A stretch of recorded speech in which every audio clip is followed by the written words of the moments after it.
C'est une enveloppe qui vient de Pologne. Nous l'avons reçue par la poste le matin même. À l'intérieur, de la drogue commandée sur Internet.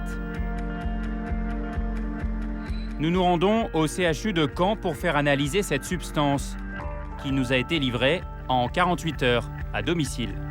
Bonjour mesdames. Bonjour professeur. Romain Verlet, France 2. Enchanté. Nous avons acheté une drogue de synthèse qui n'est pas encore référencée au tableau officiel des stupéfiants. Pour 23 € dans ce sachet, 1 gramme de méthoxétamine. Méthoxétamine, ok. Bon, belle poudre, blanc un peu crème. On va le mettre en analyse tout de suite. Alors on vous suit. Et puis vous allez voir que si on a de la chance, on identifie très vite le pic, c'est-à-dire sous 1 heure. Et puis on verra s'il y a des grosses impuretés avec, quoi. Le professeur Coquerel dirige un laboratoire spécialisé dans l'analyse des psychotropes. Normalement, c'est... Depuis 3 ans, il voit arriver de plus en plus de nouvelles molécules vendues en ligne, avec des notices qui le laissent toujours perplexe. On vous dit, alors surtout, ne pas consommer et tenir à distance des enfants, etc. Bon, et puis, ne doit pas être assimilé à un aliment ou à un produit ménager. Bon, bah, je veux dire, ça vous dit qu'en fait, je vous envoie un truc qui n'est pas officiellement interdit, mais je vous dis quand même que c'est dangereux. Cette poudre blanche, la méthoxétamine, est un anesthésiant utilisé normalement pour endormir les chevaux. Un produit autorisé en France. Mais détourné de son usage vétérinaire, c'est un redoutable psychotrope. La substance envoyée par la poste est d'une grande pureté.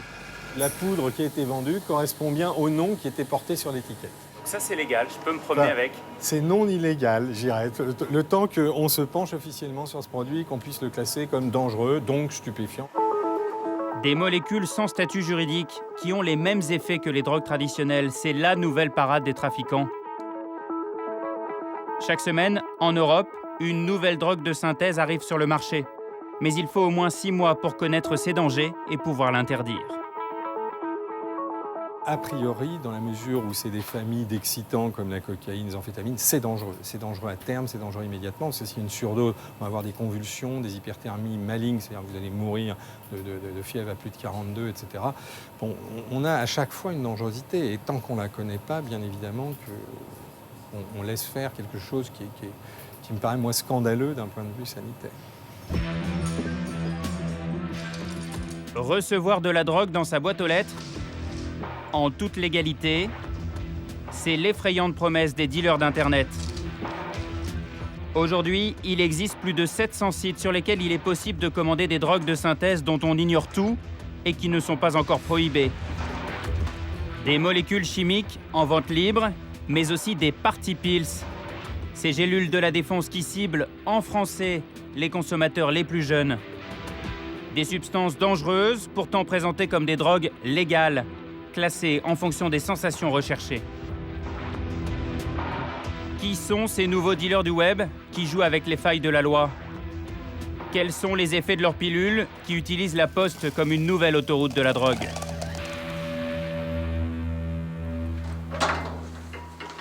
Bonjour monsieur. Enchanté, Pierre. Pierre est toxicomane depuis l'âge de 13 ans. Héroïne, cocaïne, acide, plantes chamaniques. Il a tout testé dans sa vie. Aujourd'hui, ce père de 3 enfants ne prend plus la peine d'aller dans la rue pour acheter à un dealer. Il commande directement sa dose en ligne. Donc voilà, ça c'est des sites où vous pouvez commander tout ce que vous voulez. Ça c'est tous les conditionnements, 1 gramme, 2 grammes, 3 grammes, 4 grammes, parce que plus on en achète, moins c'est cher forcément. Là le gramme est à combien alors? Alors le gramme, c'est 100 €. Pour 100 €, vous faites 200 tripes. Donc c'est 50 centimes le trip. C'est honnêtement, en matière de drogue, c'est ce que je connais de moins cher. De la drogue de synthèse ultra puissante, achetée avec une carte bleue, tout à fait légalement. Pierre s'est déjà fait livrer une bonne 50aine de fois par son facteur. Des produits très dangereux, la moindre erreur de dosage, et c'est l'overdose assurée. C'est la grosse cochonnerie, hein. Quand on fume ce type de produit, le goût qu'on a dans la bouche, c'est un goût de plastique brûlé. On sent bien qu'on fume un truc hyper chimique. On sent bien qu'on se détruit les poumons. De toutes les expériences, de tout ce que j'ai pu vivre en matière de drogue, c'est ce que j'ai connu de plus puissant. On a l'impression d'être visité par Dieu. C'est tellement fort qu'on est marqué à vie. Donc, c'est pas des produits à prendre à la légère, ça c'est sûr. Sur Internet, on trouve donc des drogues dévastatrices, prisées par les junkies. Mais le phénomène le plus inquiétant est celui des party pills. Des cachets qui miment les effets de l'ecstasy ou de la cocaïne, sans être pour autant classés comme stupéfiants. En Europe, 1 jeune sur 20 aurait déjà pris de ces produits de synthèse, sans doute rassurés par leur apparente légalité. De l'autre côté du globe, en Nouvelle-Zélande, nous avons pu rencontrer un homme qui a fait fortune grâce à ce vide juridique. Avec son look de rockstar, voici Matt Bodden, l'inventeur des party pills. L'homme se vante d'avoir écoulé 26 millions de cachets. Dans ce pays où les pilules de la fête se vendent à tous les coins de rue. Bienvenue chez Cosmic.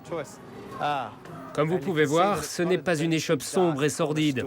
C'est une boutique claire, pleine de couleurs, et c'est très sympa de venir ici. Mais attention, depuis cet été et la Coupe du Monde de rugby, la loi est plus sévère et seuls les party pills les moins dosés sont encore en vente libre.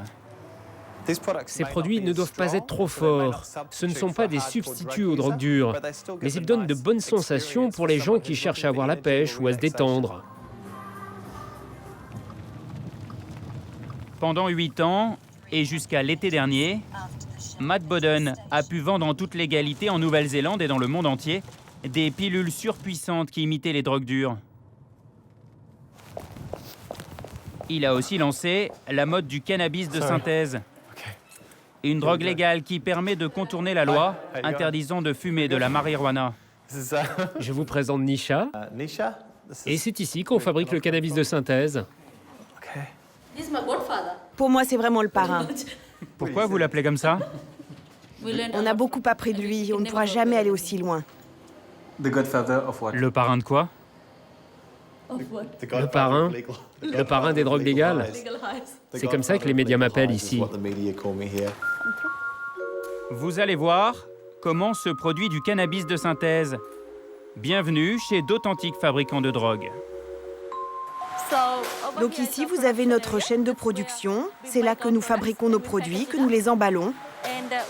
On a même une machine pour aller plus vite.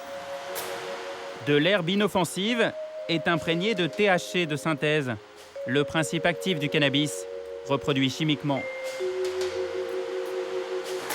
Vous voyez le produit, tout est minutieusement pesé.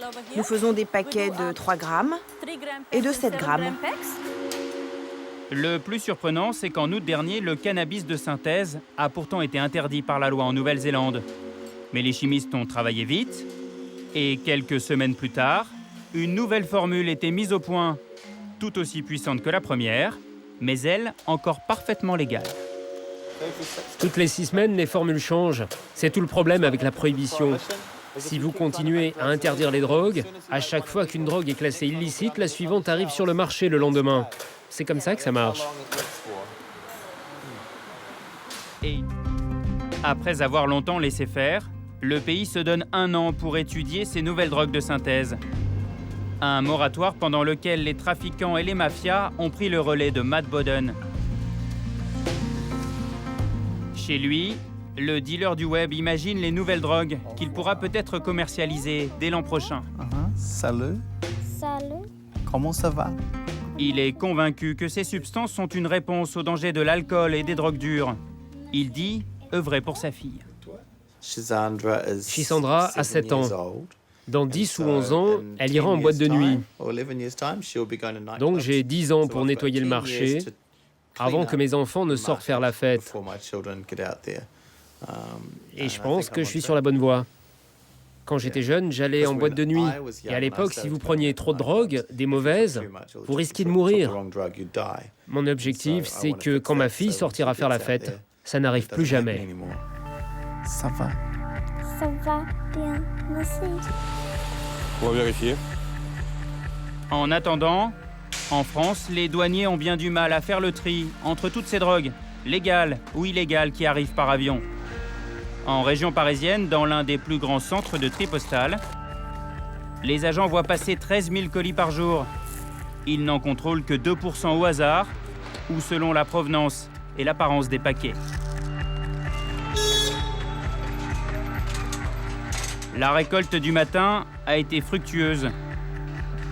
Au laboratoire des douanes, des stupéfiants classiques et des produits à la mode vendus sur Internet vont être analysés.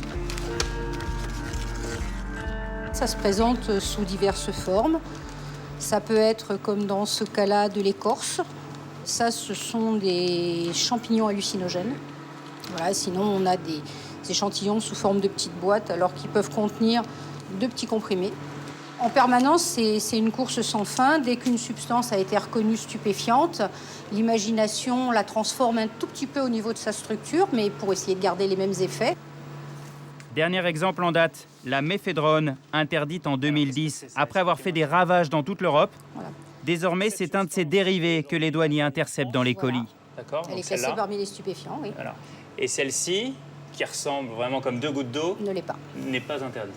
D'accord. Pas encore. Ici, ils ont rajouté un bâton, quoi. Voilà. On peut dire ça comme ça. Il y a cette partie-là en plus. Si on coupait là, on a exactement la même chose. D'accord. Pour faire ça, qu'est-ce que c'est compliqué ou pas? Pour des chimistes, tout peut se faire. Nous avons rencontré un nouvel accro à cette molécule, aujourd'hui vendue en toute légalité sur Internet. Julien a 45 ans. Lui, qui n'avait jamais fumé un joint de sa vie, a acheté en ligne ses premières doses il y a 1 an et demi. Une drogue dure qui l'a coupé du monde, enfermé dans sa bulle. Je peux passer ma journée à essayer de trouver quelque chose sur Internet. L'ordinateur, c'est une tentation extrêmement forte. Quand je dois le nommer, c'est vrai que c'est pour moi le diable. C'est le diable qui est là, qui est présent et auquel il faut résister. Depuis 2 mois, Julien essaye de décrocher. Plusieurs de ses amis sont morts en s'injectant ce même produit. Une drogue de synthèse à la mode dans le milieu gay. Bonjour, docteur. À l'hôpital Beaujon, il est suivi pour sa forte dépendance. Bien. Comment allez-vous? Écoutez, bien. Bon. Bien. De mieux en mieux, j'ai le sentiment qu'on avance. Ça progresse. Oui. Très bien. Les activités sexuelles. Julien s'injecte encore plusieurs fois par semaine ce produit. On lui a d'abord présenté comme festif et désinhibant. Je suis perdu. Sexe et drogue, un cocktail devenu infernal. Dès qu'on a fait l'injection, qu'on commence un peu à s'amuser, immédiatement on commence à regarder la table où sont les seringues, les produits, et on se dit bon, allez, si j'en refaisais une. Et voilà, l'injection devient obsessionnelle. Et j'ai eu le sentiment que je devenais un junkie qui appréciait ce qu'il venait de faire. Vous étiez de l'autre côté de la barrière et vous veniez de franchir une frontière où vous sentiez que, quoi, vous ne pouviez pas revenir en arrière? C'est le sentiment que j'ai eu à ce moment-là. Je me vidais de ma substance et je n'étais plus qu'un être qui pensait au sexe et à la drogue. Voilà, oui. Je n'étais plus que ça. Au départ, j'ai aimé la personne que la drogue m'a fait devenir, mais après, ça s'est retourné. Et là, non. Là, j'ai commencé à détester celui que je devenais.